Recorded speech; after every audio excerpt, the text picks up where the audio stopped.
जय हिंद दोस्तों। आशा करते हैं आप लोग काफ़ी अच्छे होंगे। आप लोग की पढ़ाई बहुत अच्छी चल रही होगी। हम लोग यूपीएसआई के लिए समान हिंदी का प्रैक्टिस सेट फ्री चालू किए हैं। उसका प्रैक्टिस सेट हमारा नंबर 28 है। इससे पहले हमने 1 से 27 तक के आपके प्रैक्टिस सेट कंप्लीट करवा दिए हैं। अगर जो आपने अभी तक नहीं किया है तो जाके देख लीजिएगा। इसमें हम लोग हिंदी के काफ़ी अच्छे क्वेश्चन कवर कर रहे हैं जो एग्जाम के लिहाज से काफ़ी इंपॉर्टेंट है। ठीक है, तो और इसमें भी हम लोग जो क्वेश्चन कवर करेंगे ये भी काफ़ी अच्छे लेवल के क्वेश्चन है जो एग्जाम के लिहाज से काफ़ी इंपॉर्टेंट है। तो आप लोग से उम्मीद है कि आप लोग पूरी वीडियो अच्छे से देखेंगे और किसी भी क्वेश्चन में कोई डाउट है या कोई कन्फ्यूजन है या कुछ लगता है तो किसी क्वेश्चन में कोई डाउट लग रहा है तो आप लोग कमेंट करके आसानी से पूछ सकते हैं। ठीक है, और कोई सजेशन देना है तो भी आप लोग दे सकते हैं, कोई इशू नहीं है। और यार चैनल पे नए हैं तो प्लीज़ चैनल को भी सब्सक्राइब कर लेना और वीडियो अच्छी लगे तो प्लीज़ वीडियो को लाइक कर देना। तो हम लोग देखते हैं इसका पहला क्वेश्चन हमारा क्या दिया है। तो कीर्ति लता किस भाषा की रचना है पूछ रहा है।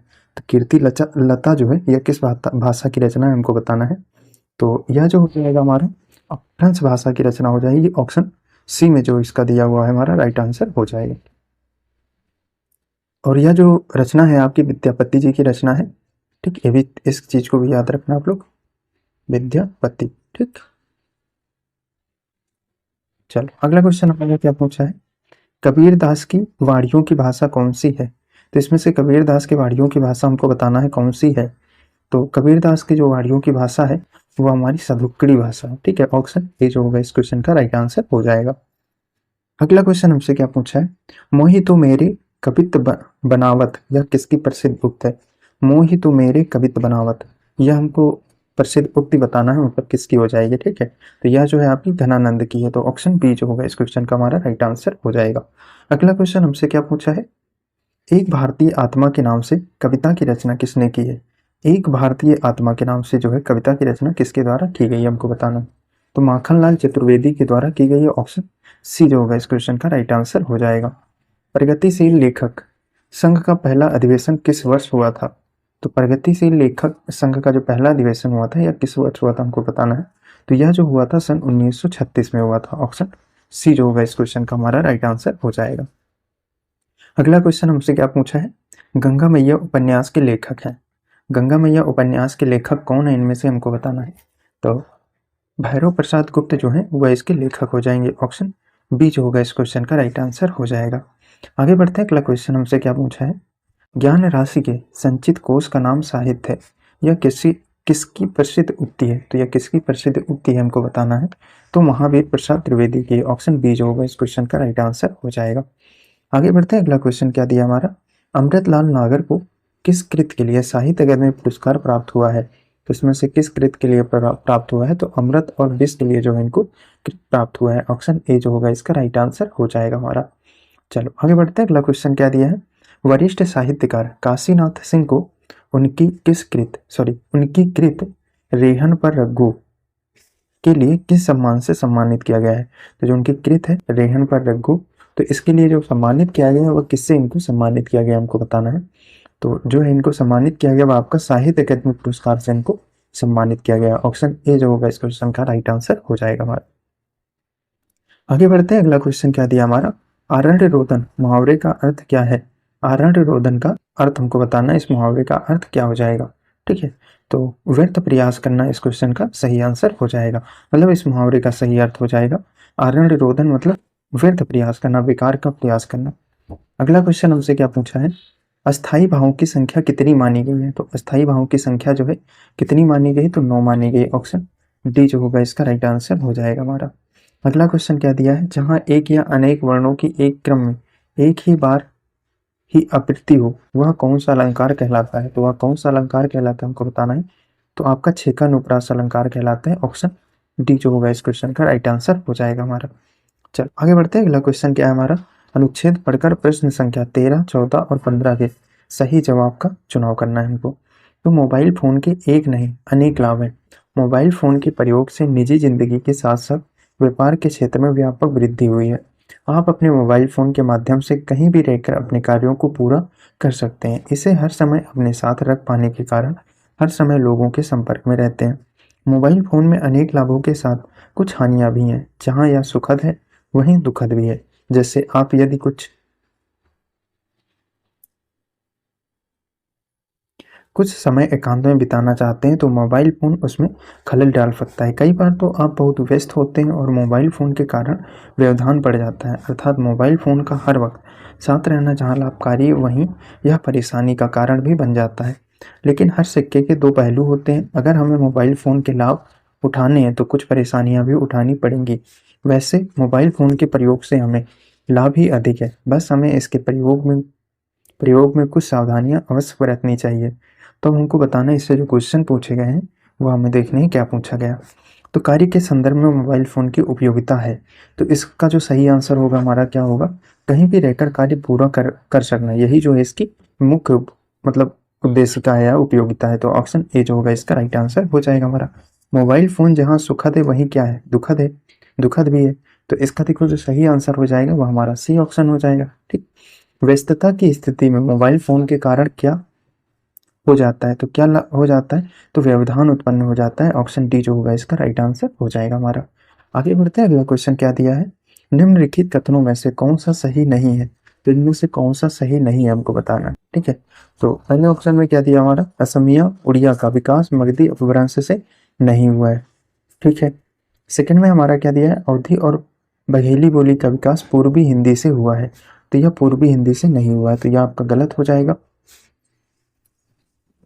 एक मिनट माफ करना भैया, पूर्वी हिंदी से ही हुआ है, यह सही हो जाएगा। और अगला क्या दिया है, हरियाणा ब्रजभाषा बोलियों का विकास बिहारी उपभाषा से नहीं हुआ है, तो यह आपका सही हो जाएगा। सही है, यह बिहारी उपभाषा से इनका विकास नहीं हुआ है।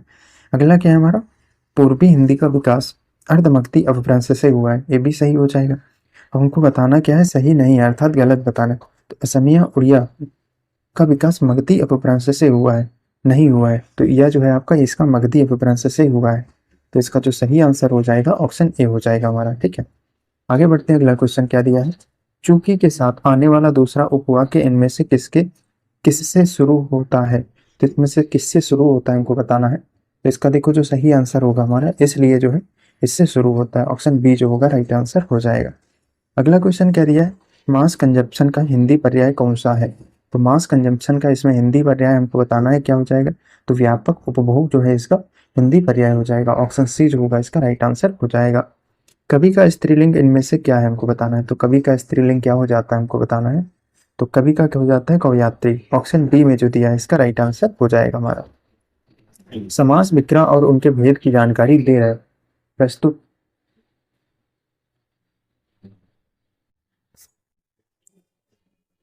वाक्य में रिक्त स्थान की पूर्ति के लिए सही विकल्पों का चयन करें, तो इसमें हमको सही विकल्प का चयन करना है। ठीक है, तो क्वेश्चन पढ़ते हैं क्या हमारा, देशभक्ति का एक समास विग्रह है, डट डट और समास विग्रह का भेद है, तो यह मतलब कौन सा समास विग्रह है इसमें से हमको बताना है। तो इसका देखो जो सही आंसर होगा हमारा वो हो जाएगा देश के लिए भक्ति। देशभक्त का हो जाता है देश के लिए भक्ति हो जाएगा ना, तो देश के लिए भक्ति ऑप्शन डी में ही दिया है। अब इसमें क्या है, के लिए संप्रदान, के जो है आपका संप्रदान तत्पुरुष में आता है, तो यही जो होगा हमारा राइट आंसर इस क्वेश्चन का हो जाएगा। अगला क्वेश्चन हमसे क्या पूछा है, खाद्य सामग्री जो यात्रा के समय रास्ते में उपभोग के लिए दी जाती है के लिए एक शब्द क्या होगा, तो इसका जो हमारा राइट आंसर हो जाएगा हमारा पथे, पाथे जो होता है वह इसका राइट आंसर हो जाएगा, ऑप्शन बी जो होगा इस क्वेश्चन का सही आंसर हो जाएगा। अगला क्वेश्चन क्या दिया है, क्या आप अखबार पढ़ते हैं, यह किस प्रकार का वाक्य है, तो प्रश्नवाचक वाक्य हो जाएगा हमारा, ऑप्शन बी जो होगा इसका राइट आंसर हो जाएगा। चलो आगे बढ़ते हैं, अगला क्वेश्चन क्या दिया है, निम्न विकल्पों में से सही शब्द का हमको चुनाव करना है, तो पुनर्जागरण का सही इसमें से कौन सा लिखा हुआ है, तो पुनर्जागरण जो है आपका ऑप्शन डी में जो दिया है यह आपका शुद्ध लिखा हुआ है, बाकी जो है आपके सारे अशुद्ध हैं। चलो आगे बढ़ते हैं, अगला क्वेश्चन क्या दिया हमारा, सही वर्तनी वाला शब्द इनमें से कौन सा है, तो इसमें व्यस्त का हमको सही शब्द व्यवस्था है ना, व्यवस्था का हमको सही शब्द बताना है क्या हो जाएगा, तो ऑप्शन बी में जो दिया है आपका व्यवस्था यह आपका शुद्ध है, बाकी जो इसमें दिए गए हैं सारे आपके अशुद्ध हो जाएंगे। अगला क्वेश्चन क्या दिया है, इनमें से शुद्ध वाक्य का हमको चयन करना है, तो भारत में अनेक बोली है, तो यह क्या आपको शुद्ध लग रहा है, भारत में अनेक बोली, अनेकों बोली हूँ। सेकंड में क्या है, भारत में अनेकों बोलियां हैं, तो यहाँ पे अनेकों बोलियां, अनेक बोलियां हैं। फिर यहाँ पे क्या, भारत में अनेक बोलियां हैं, यही जो होगा इसका शुद्ध हो जाएगा, अनेक बोलियां हैं। ठीक है, यहाँ पे देखो जो अनेकों बोली होता, ये भी आपका शुद्ध हो जाता है ना, अनेकों बोली। तो यही जो होगा ऑप्शन सी में हमारा दिया है, अनेकों बोलियां, ये आपका सही हो जाएगा। ठीक, चल आगे बढ़ते हैं। अगला क्वेश्चन क्या दिया है, मैंने अपना हस्ताक्षर कर दिया है, इस त्रुटि युक्त वाक्य के लिए निम्नलिखित में से शुद्ध वाक्य का पहचान करें। तो इसमें हमको शुद्ध वाक्य बताना है, कौन सा हो जाएगा हमारा। ठीक है, मैंने हस्ताक्षर कर दिया, यह जो होगा इसका सही आंसर हो जाएगा ऑप्शन डी। आगे बढ़ते हैं। अगला क्वेश्चन क्या दिया है, निम्न वाक्य में वाक्य के किस भाग में त्रुटि है। कुछ दरबारी बीरबल को मुसीबत में फंसाने के तरीके सोचते रहते हैं। तो इसमें हमको बताना है किस भाग में त्रुटि दिया हुआ है। ठीक है, तो इसमें जो दिया है आपको कुछ दरबारी, तो कुछ दरबारी सही है। बीरबल को मुसीबत में, ये जो मुसीबत लिखा है यही आपका, लेकिन मुसीबत सही लिखा है यार, बीरबल को मुसीबत में फंसाने, यही जो होगा हमारा ऑप्शन बी, बीरबल को मुसीबत में फंसाने के लिए सोचते रहते हैं, ऑप्शन बी जो होगा इसका राइट आंसर हो जाएगा हमारा। ठीक, आगे बढ़ते हैं। अगला क्वेश्चन क्या दिया हमारा, दिए गए विकल्पों में से सही का चयन कर रिक्त स्थान भरें। चित्र वर्णन एक ऐसी कला है जिसमें मन के भाव डाट डाट होते हैं। तो इसमें मन के भाव क्या होते हैं हमको बताना है। तो इसका जो सही आंसर होगा हमारा प्रकट होते हैं, ऑप्शन डी जो होगा इसका राइट आंसर हो जाएगा हमारा। वह कविता गायन करती है, इस वाक्य में क्रिया किस काल का बोध करा रही है। तो इसमें जो है आपका क्रिया बोध करा रही है, तो किस चीज का करा रही है, तो सामान्य वर्तमान का बोध करा रही है, ऑप्शन डी जो होगा हमारा राइट आंसर हो जाएगा। कर्ता और कर्म यदि परिसर्ग युक्त हो तो ऐसा वाच्य क्या कहलाता है। तो ऐसा वाच्य क्या कहलाता है हमको बताना है। तो इसका देखो जो सही आंसर होगा हमारा वह क्या हो जाएगा हमको बताना है।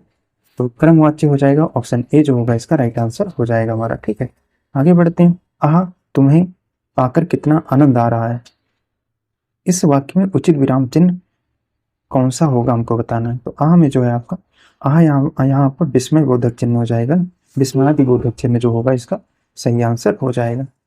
ठीक, चल आगे बढ़ते हैं। अगला क्वेश्चन क्या दिया हमारा, अगला क्वेश्चन पूछ रहा है अक्ल का दुश्मन होना मुहावरे का अर्थ क्या होगा। तो अक्ल का दुश्मन होना मतलब क्या होगा। तो इसका देखो जो सही आंसर जो होगा हमारा महामूर्ख हो जाना, ऑप्शन डी जो होगा इसका राइट आंसर हो जाएगा। आगे बढ़ते हैं। अगला क्वेश्चन क्या दिया है, निम्नलिखित प्रश्न में 4 विकल्पों में से उस विकल्प का चयन करें जो दिए गए मुहावरे का सही अर्थ वाला विकल्प है।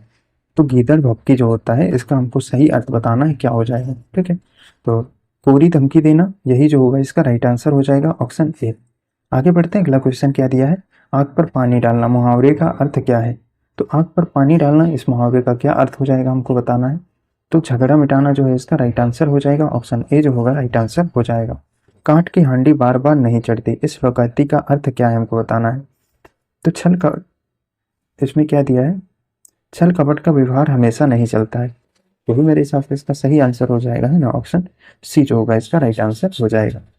आगे बढ़ते हैं। अगला क्वेश्चन क्या पूछा है हमसे, रस के अवयवों की संख्या कितनी है। तो रस के अवयवों की संख्या हमको बताना है कितनी है। ठीक है, तो इसकी जो हो जाएंगी आपकी 4 रस के अवयवों की संख्या है, ऑप्शन बी जो होगा इसका राइट आंसर हो जाएगा।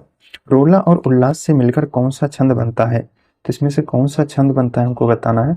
तो इसका देखो जो सही आंसर होगा हमारा वो आपका छपैया बनता है, ऑप्शन बी जो होगा इस क्वेश्चन का राइट आंसर हो जाएगा।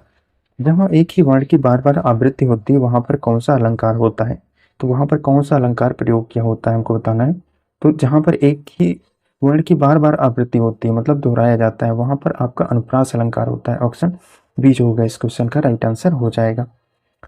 अगला क्वेश्चन क्या है हमारा, फिलसी सुकोमल मृदु भावमय देवयानी कछ के बिना न जी सकेगी या निश्चित है। उक्त पंक्ति में कौन सा अलंकार है। तो इस पंक्ति में जो दी गई है ऊपर, इसमें हमको अलंकार बताना है कौन सा प्रयोग किया गया है। ठीक, तो इसमें जो है आपकी उपमा अलंकार का प्रयोग किया गया है, ऑप्शन ए जो होगा इसका राइट आंसर हो जाएगा। निंदक नीरे रखिए आंगन कुटी छपाए छवाए और बिन पानी साबुन बिन निर्मल करत सुभाए। पंक्ति में अलंकार हमको बताना है इसमें कौन सा अलंकार का प्रयोग किया गया है। ठीक है, तो इसमें जो है आपका विभावना अलंकार का प्रयोग किया गया है, ऑप्शन ए जो होगा इसका राइट आंसर हो जाएगा हमारा। ठीक, और यह टेस्ट हम लोग यहीं पर समाप्त करेंगे, जल्दी मिलेंगे नेक्स्ट वीडियो में, तब तक के लिए जय हिंद। अच्छे से पढ़ते रहो, मस्त रहो आप लोग।